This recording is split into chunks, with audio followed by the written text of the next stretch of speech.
sommes venus dans le but du poivre. Sinon, moi, je suis spécialisé dans les liciculture et la pisciculture.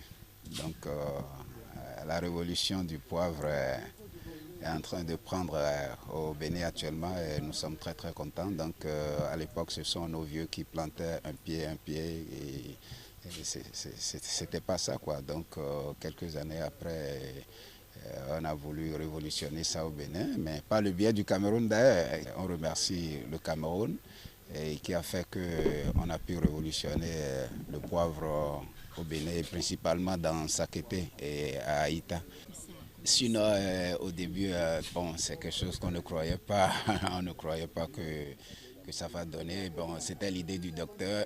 Ça a commencé petit à petit. Et puis après quelques années, on a vu que bon, ça a relancé. Puis tout le monde était content. Donc, et pour ça, on est vraiment content. Et on veut que dans l'avenir, que les Béninois, les agriculteurs, les fermiers du Bénin croient à ce projet. À Sakété, nous sommes habitués à la palmeraie.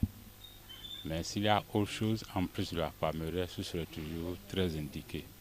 Parce qu'on dit souvent, il ne faut pas avoir une seule corde à son arc. Je me prépare pour l'expérience. En fait, j'ai intégré le projet il n'y a pas très longtemps, ça fait à peine 2 ans. Donc j'ai suivi un peu les informations, j'ai mis en place les tuteurs l'année passée. Et en mai 2024, je crois que je vais mettre les poivriers. Donc je me prépare pour me lancer vraiment dedans. Je veux devenir un grand producteur de poivre. D'ici 4 ans, je crois que j'aurai les premiers kilogrammes de poivre à mettre sur le marché. Et mon ambition, ce n'est pas quelques kilogrammes.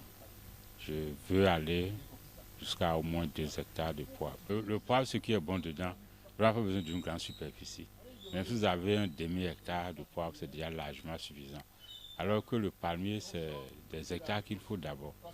Donc j'invite tous ceux qui ont le pain de terre dans Sakété d'essayer le poivre.